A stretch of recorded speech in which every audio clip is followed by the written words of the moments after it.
ओम वंदे गौ मातरम। मित्रों, ब्रह्मलीन संत श्री डोंगरे जी महाराज द्वारा रचित ग्रंथ श्रीमद् भागवत रहस्य का हम पठन कर रहे हैं। मित्रों, हमने प्रथम स्कंद पूर्ण कर लिया है। हमने प्रथम स्कंद में देखा कि ईश्वर का सत्य स्वरूप क्या है, उनका उपासना, उनका दर्शन कैसे करना चाहिए, सब समष्टि में उनका दर्शन कैसे हो सकता है। उसके बाद व्यास जी को जब चिंता होती है, उनके मन में अशांति होती है, तो नारद जी उनकी चिंता को दूर करने भी आते हैं। पश्चात श्री कृष्ण अपने स्वधाम पधार चुके हैं और उनके उपकारों को याद कर पांडव दुखी होते हैं। उसके बाद वो परीक्षित को राज्य सौंपकर स्वर्गारोहण के लिए निकल पड़ते हैं।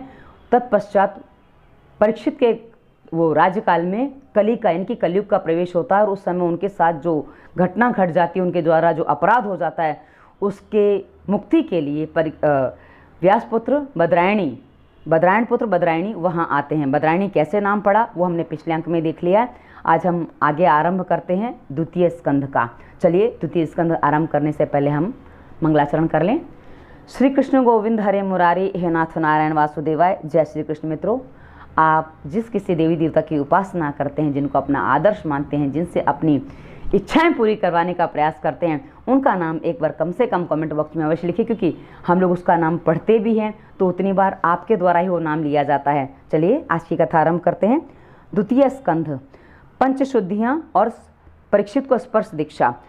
सत यह परमात्मा का नाम है। सभी में जो ईश्वर का दर्शन करे वही सद्गुरु है। अधिकारी शिष्य को सद्गुरु अवश्य मिलता है। प्रथम स्कंद में अधिकार लीला का वर्णन किया था। परीक्षित अधिकारी थे, अतः उनको सुखदेव जी मुनि जैसे सद्गुरु मिले। परीक्षित में 5 प्रकार की शुद्धियां हैं: मातृशुद्धि, पितृशुद्धि, द्रव्य शुद्धि, अन्न शुद्धि और आत्मशुद्धि। मतलब उन्होंने कभी भी, उनके माता पिता ने भी कभी भी कुछ भी अशुद्ध नहीं किया है, ऐसा यहाँ कहने का तात्पर्य हो गया, क्योंकि सब कुछ शुद्ध है। सद शिष्य को ही गुरु की कृपा मिलती है और ईश्वर दर्शन होते हैं। सद्गुरु तत्व और ईश्वर तत्व एक है।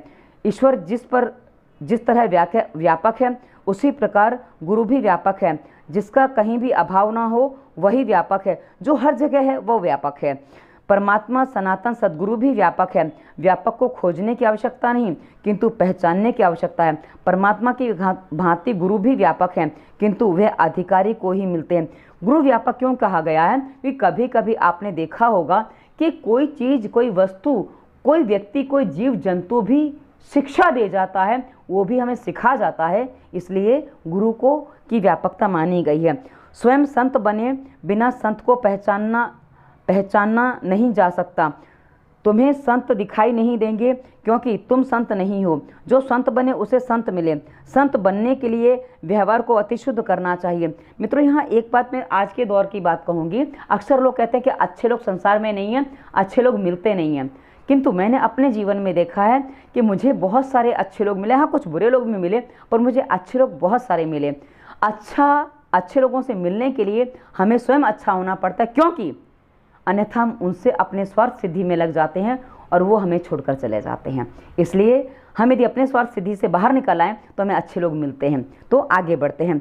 जब तक मुट्ठी भर चने की आवश्यकता है तब तक व्यवहार छूटता नहीं। जो प्रत्येक व्यवहार को भक्ति में बनाए वही सच्चा वैष्णव है। संत होने के लिए मन को सुधारने की आवश्यकता है, मन को बदलने की आवश्यकता है। जो अपने हृदय को परिवर्तित करता है वही संत बनता है। अब यहाँ हम कुछ बातें, और एक छोटी सी बात मेरे मन में आई थी पर निकल गई, जाने दो, मैं फिर उसको बताऊंगी आपको। मन शुद्ध होने पर संत मिलता है। संत के मिलने के लिए संत आता है, विलासी को संत नहीं मिलते। हाँ, जो बात दिमाग में आई थी वो फिर से आगे ही बता दूं। हमने पिछले अंकों में पढ़ा था कि आपको ईश्वर के समीप कैसे रहना चाहिए, कि जैसे एक माँ जिसका बालक अभी छोटा है, वो कुछ भी काम करे, उसकी अंतर्दृष्टि अपने बालक पर सदैव बनी रहती है। वो देखती रहती कि उसका बालक क्या कर रहा है, सो रहा है, जग रहा है, खेल रहा है, कहाँ गया है, क्या कर रहा है, क्या खा पी रहा है, सब उसकी माँ देखती रहती है।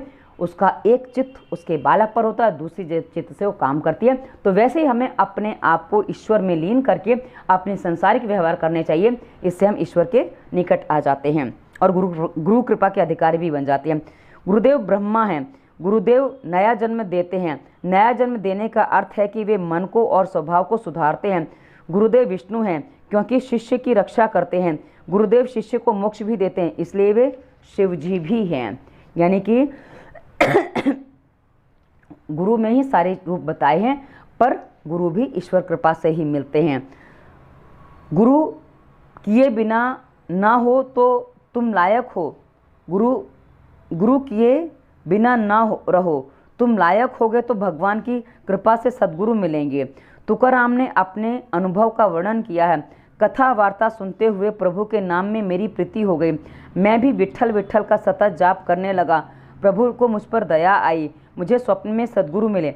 अब देखिए, प्रभु कृपा से सद्गुरु मिलते हैं, ऐसा कहने का तात्पर्य। और अब जब गुरु बनाने निकलते हो ना, तो सद्गुरु नहीं मिलते, फिर गुरु घंटाल मिलते हैं। इसलिए जब वो प्रेरणा होती है तो अपने आप होती है, आप उसके योग्य बनोगे तब वो होगा। मेरे सद्गुरु मुझे रास्ते में मिले। मैं गंगा स्नान करके आ रहा था, वे रास्ते में मिले। उन्होंने मुझसे कहा कि विट्ठलनाथ की प्रेरणा से मैं तुझे उपदेश देने के लिए आया हूँ। मेरे गुरुदेव ने कहा कि मैंने तो भगवान की कोई सेवा नहीं की। मैंने गुरुदेव से कहा कि मैंने भगवान की कोई सेवा नहीं की, फिर भी गुरुदेव ने मुझ पर कृपा की और रामकृष्ण हरि का मंत्र दिया। हम कई बार एक मंत्र महाराष्ट्र में अक्सर सुनते हैं, रामकृष्ण हरि जपो, तो वो यही है, रामकृष्ण हरि। गुरु दक्षिणा में उन्होंने पाव भर तूप अर्थात घी मांगा। मराठी में घी को तूप कहते हैं। तुकाराम के गुरु को पाव भर घी नहीं मिलता था क्या? तुकाराम की वाणी गूढ़ अर्थ से भरी हुई है। अब जो सदगुरु होंगे ना मित्रों, वो आपसे बहुत कुछ नहीं मांगेंगे, पर जो गुरु घंटाल होंगे ना जाने आपसे क्या क्या मांगेंगे, ये दो वो दो। तो ऐसे गुरु घंटालों से आपको बचना चाहिए। कहने का तात्पर्य यहाँ इतना ही है।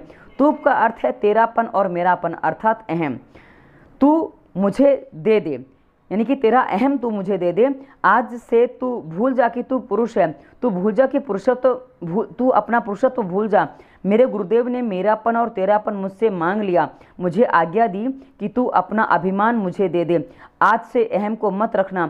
तू पुरुष नहीं है, तू स्त्री भी नहीं है। देह में सारे भाव तू मुझे अर्पण कर दे, देह के सारे भाव तू मुझे अर्पण कर दे। क्योंकि हम कई बार स्त्री पुरुष के शरीर में या मैं ये हूँ पद के उसमें फंस जाते हैं, तो मेरापन मैं अपना नहीं निकल पाता। उसके लिए कहा है तू शुद्ध है, ब्रह्म है, ईश्वर का अंश है। जीव का ईश्वर के साथ संबंध सिद्ध कर दिया, जोड़ दिया। जिसकी प्रत्येक क्रिया ज्ञान में हो वह उत्तम गुरु है। ज्ञानी भक्तों की प्रत्येक क्रिया ज्ञान और बोध रूप होती है। संतों का सब कुछ लौकिक होता है। सुखदेव जी मात्र ब्रह्मज्ञानी ही नहीं थे, परंतु उनकी दृष्टि भी ब्रह्म दृष्टि थी। सुखदेव जी हरे को संभाव से ब्रह्म भाव से देखते हैं। जैसी दृष्टि वैसी सृष्टि। जिसकी दृष्टि ब्रह्म में हो उससे जगत का भान नहीं होता। सुखदेव जी गुरु ही नहीं सद्गुरु भी हैं। सुखदेव जी जैसे ब्रह्म दृष्टि वाले सुलभ नहीं हैं, वैसे ब्रह्मज्ञानी ब्रह्मज्ञान की बातें करने वाला तो सुलभ है। सुखदेव जी जैसे गुरु मिले तो 7 दिन तो क्या 7 मिनट में ही मुक्ति दिला सकते हैं, किंतु शिष्य परीक्षित जैसा अधिकारी होना चाहिए। गुरु और शिष्य दोनों ही अधिकारी होने चाहिए। मंत्र दीक्षा अधम है, स्पर्श दीक्षा उत्तम है। अब आजकल तो देखो कितनी जगह भागवत की कथा चलती है, ना गुरु मुक्त होता है ना शिष्य मुक्त होता है, और वो कथा चल रही है पर उसमें किसी को भी कुछ सुनते हैं, बस वहाँ से निकले जैसे के तैसे। तो ये नहीं होना चाहिए। ब्रह्म भाव में तल्लीन होकर सुखदेव जी ने परीक्षित के सिर पर वरद हस्त रखा कि तुरंत उनको ब्रह्म का दर्शन हुआ। जहाँ सुखदेव जी ने उनके मस्तक पर उसके सिर पर हाथ रखा, उनको ब्रह्म का दर्शन हो जाता है, क्योंकि सिद्ध गुरु की ही तो पहचान होती है। प्रथम स्कंध में अधिकारी की कथा बताई गई है। भागवत का श्रोता कैसा होना चाहिए यह बताया गया है। वक्ता कैसा होना चाहिए यह भी बताया गया है। आगे की कथा आएगी कि ध्रुव को मार्ग में नारद जी मिले और परिचिताओं को शिव जी मिले। अधिकारी को सद्गुरु मिलते हैं। परीक्षित के लिए भी सुखदेव जी आए, अन्यथा लाख आमंत्रण देने पर भी सुखदेव जी को आंखें उठाकर देखने का समय नहीं है। आंखें उठाकर देखने का समय नहीं है मतलब वो अपने ईश्वर में इतने लीन हैं कि उनको समय ही नहीं कि कौन आया कौन गया, किसने क्या कहा, किसने क्या किया, क्या करना है उसकी पंचायत में पड़े। उनको इसका भी समय नहीं कि वो कपड़े पहन लें, स्नान कर लें, उनको किसी चीज़ का समय नहीं, क्योंकि खाने पीने तक का समय नहीं है, उनको भूख प्यास का आभास नहीं है। ऐसे वो बताए गए हैं, तो इसलिए कहा गया कि उनको समय नहीं है कि भाई वो पलक उठाकर कोई आया उसको भी देखें, क्योंकि सच्चा ज्ञानी एक क्षण भी परमात्मा के दर्शन के बिना नहीं रह सकता। 3 प्रकार के श्रोता वक्ता हैं। व्यास जी का क्रम दूसरा है, क्योंकि वे समाज सुधार की दृष्टि से कथा करते थे। सुखदेव जी दूसरों को सुधारने की नहीं किंतु अपने अंतःकरण को सुखी करने की वृत्ति से कथा करते थे।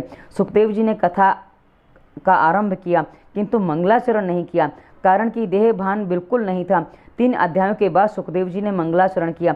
भागवत में 3 मंगलाचरण हैं, प्रथम व्यास जी का, दूसरा सुखदेव जी का और अंत में तीसरा सूत जी का। यौवन में मंगलाचरण मंगल आचरण की बहुत आवश्यकता है, इसलिए ही सुखदेव जी का मंगलाचरण 12 श्लोकों का है और अन्य सभी का एक श्लोक का है। उत्तम वक्ता कौन होता है? जो संपूर्ण वैराग्यमय हो वही उत्तम वक्ता है। संसार के किसी भी विषय में मन न जाए वह वैराग्य है। संसार के विषयों को देखते हुए जिसका मन उसमें नहीं रमता उसने ही सच्चा वैराग्य सिद्ध किया है। बिना वैराग्य के दृढ़ता नहीं आती।